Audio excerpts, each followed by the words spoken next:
Say one thing for Joe Abercrombie. The man knows how to write a book. Hey guys, welcome back to the channel.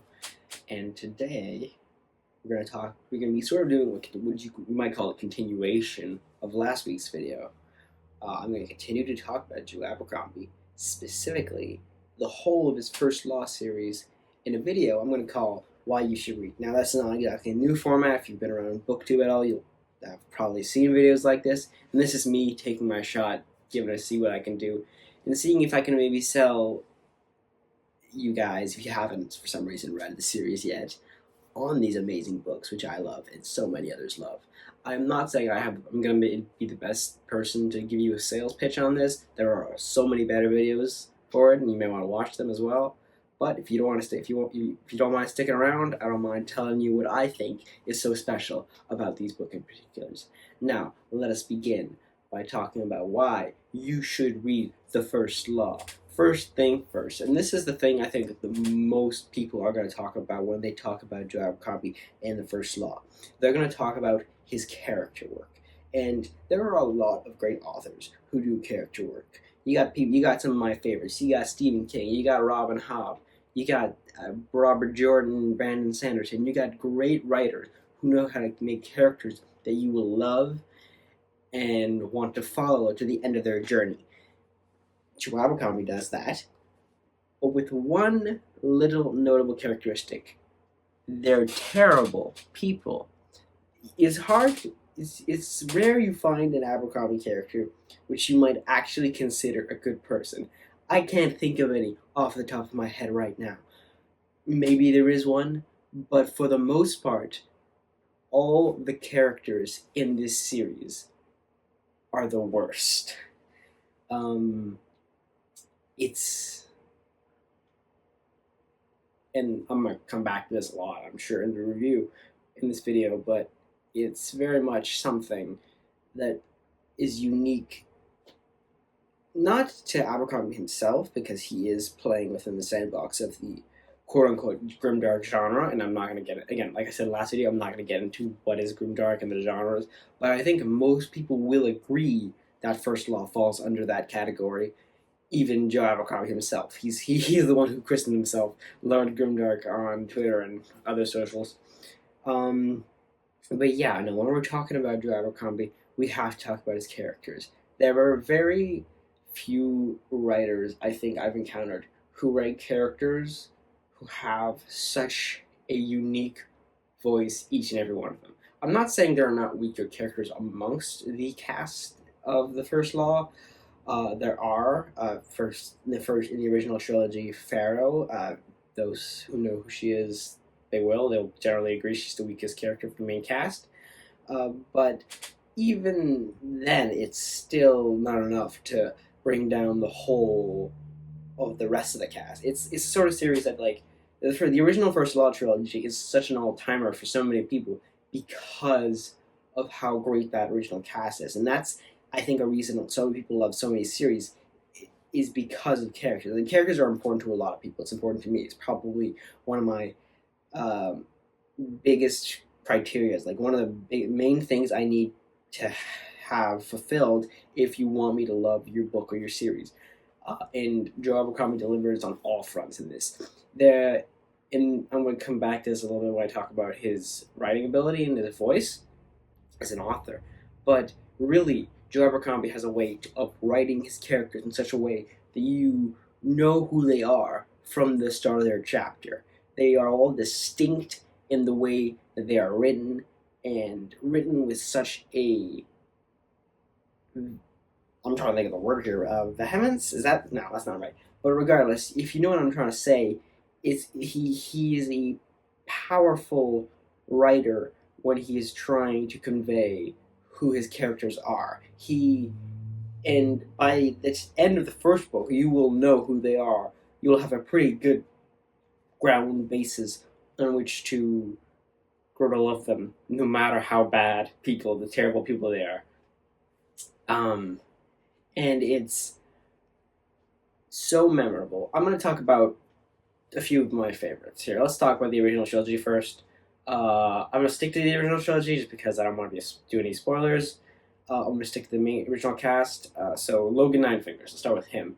Logan Ninefingers is a barbarian from the north, and he is a character whose violent past haunts him to the end of up until the end of the series, and it's one of those things that you can't help but be fascinated by because he can't seem to escape the violence no matter how much he tries. But I think the thing people will point out a lot when they talk about the way he is written is his catchphrases, and I think a lot of characters have catchphrases, even Glocta, who I will talk to about in a second. But Logan Ninefingers has catchphrases galore. He's like sort of like these '80s one-liner uh, action stars, right? Because he has so many things he repeats so many times, and I was doing one in the intro there, and like these are things I will repeat to myself and to others on a regular basis because of just how much I love his lines. And it's just, yeah, like, you can never have too many knives. You got to be realistic about these things. Say one thing for Logan Ninefingers, and so on and so forth. These are these are killer lines that he just delivers over and over again, to the point where it's sort of ridiculous after a while, but you can't help but love it because of how much you love him as a character. And I think that goes to say for all of them, really. Galacta, you have a character who is a literal torturer, but his inner monologue is so compelling to read that you can't help but love him for what he is and what he is capable of. And you want to see him succeed, which is so weird, because why would you want to see a torturer succeed and dissolve? Like talk about a character who goes through a lot, but even he's like, you start off and you'll probably hate him. Of course you will. He's just like this squirmy, bratish sort of like Prince Charming type who you're supposed to hate. But then he goes through a lot, and you sort of learn to understand him because he's sort of dumb. But it's all a lot happening to these characters and dealing with powers they don't quite understand, and ultimately just trying to survive in this world that is so dirty and in a way that seeps into the story. Yeah, and I think the next thing I'll talk about is the setting of the story. The first law, in this I think I will link up to the style of writing that Joe Abercrombie has succeeded so well in creating. The first law is set in a fantasy world that I don't know if you would call it non-traditional or not, because in a lot of ways it is pretty normal. You have magi, you have fantasy creatures, like armies like orcs and stuff like that. In this series they're called flatheads or shankai, whatever you want to call them. And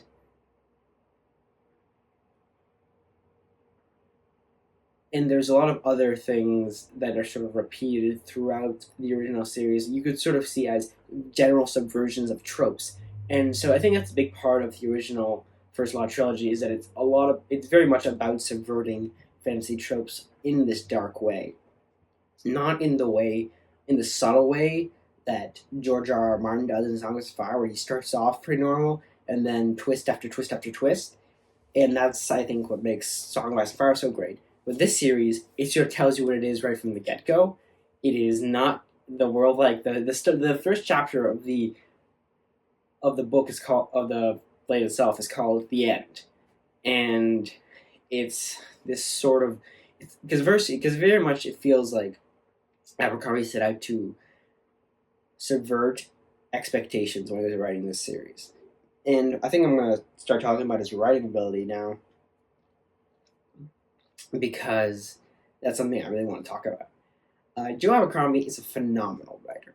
I recently read the sequel trilogy, and he only gets better as time goes on, as all writers do, I think. But yes, I think what he excels at the most is his ability to. Now, I think all authors have a voice, but not all authors have a voice as distinctive as Abercrombie is able to make his. Brandon Sanderson is a good writer, but he's a simple writer. And so what happens is that if he wrote on a different kind of fantasy book, you may not be able to. If you wrote a very different fantasy book than you usually would, you might not be able to recognize his style. Now, obviously, you could if you really looked into it. However, Joe Abercrombie has a voice that is unmistakable from his own. Now, there are other authors who write grimdark. I haven't read Mark Lawrence and a lot of the other ones, but I'm sure they're similar in certain ways. But Joe Abercrombie has a way of combining grit, blood, and humor in such a way that you can't really separate him from the writing. Now, I'm not going to talk about Death the Author or anything like that. That's something I sort of reserve for my classes and stuff like that, because this is not a situation where you need to interpret it differently, because Abercrombie was very much writing what he wanted to write. And I think what's interesting about the way he writes the series is that he takes all his talent, all his vision of this dark world and his ability to create it, and he just sort of delivers on all fronts. If you guys can't follow me because I'm rambling, I'm sorry. This is just how I go about saying things. And yeah, he has a voice unlike many authors do. I think, like, if I had to think of an author who has a very distinct voice, I guess the other one I can think of is Stephen King, Terry Pratchett. Authors who you would know if you were given their something by them and you weren't told it was by them. You might be able to discern. Joe Abercrombie is very much like that, and I think that's a talent that not all those authors have, not all their authors need, but when you're writing something like The First Law, it adds to itself in such a way that it can only benefit the series as a whole. And I guess what I'll move on to now is the story. Joe Abercrombie is an author who likes to subvert your expectation at every turn. You expect the story to go one way, and it goes the other. You expect it to go that way, it will turn back to the way you were expecting before, and he always manages a way to do what you're not expecting, in my experience. Every book has more or less surprised me in how it turned out by the end of it. And it's just because he is so capable of writing these stories and the characters in such a way that are so believable to what they would do. You never question that what is happening in the book is realistic to the characters, because the characters are always true to themselves. It doesn't feel like Abercrombie is telling them what to do, like it might in some authors, like some weaker authors might be forced to do. It feels like the characters themselves are making the decisions that they need to do to progress the story in such a way that Abercrombie can write the series that he wants to write. And I think all that does is lend itself to creating this tapestry of knives, blood, and dirt, or mud, I guess you would say. That is The First Law. Now, I don't know what you want. I'm just going to call the whole series as a whole The First Law, because I think that's a fitting title for the whole thing, because it all sort of links back together. And fundamentally, it's just a series that is brilliant, and it will just floor you at every turn.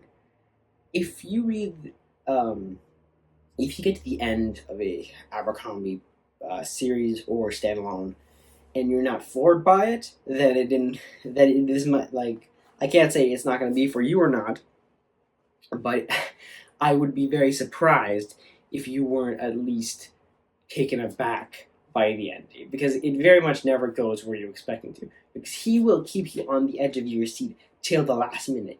He can change how things will turn out in the last 5 pages of a book, and you will not see it coming, because backstabbing, betrayal, these are all just ways this world works, And so you're left with this feeling of, what?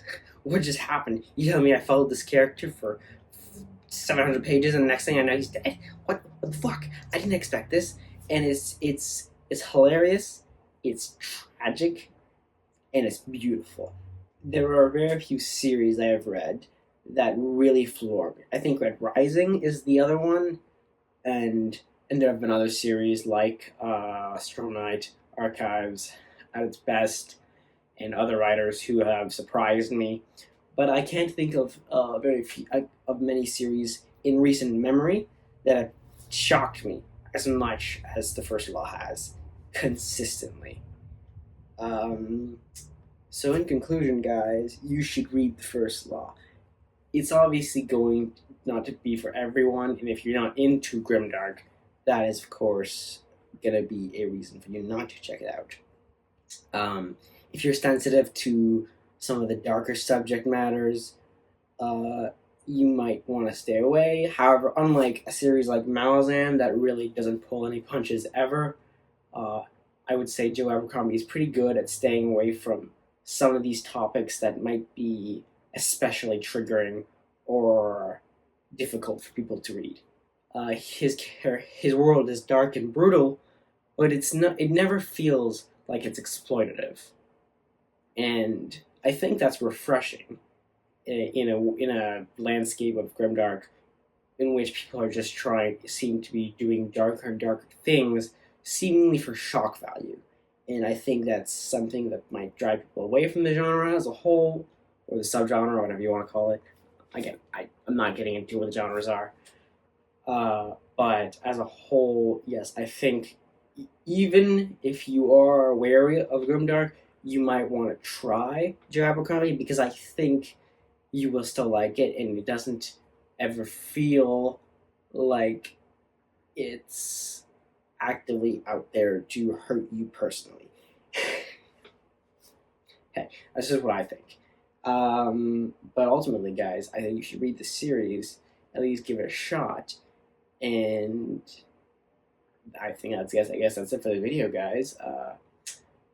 What do you think of the whole First Law series as a whole? Have you read it? Have you not? Are you gonna try it out because I told you so? Are you gonna try it out because somebody else told you so, and you're just watching this video because you want to help me grow? I appreciate it all. Thanks, guys. If you don't mind liking and subscribing, all it does is make me happy. Like every comment, everything I respond to. I'm too small right now to really do much about anything, but I appreciate all of you, and I hope you've enjoyed the video. I guess I'll probably call it for now. Thanks for watching, guys. Bye. See you later.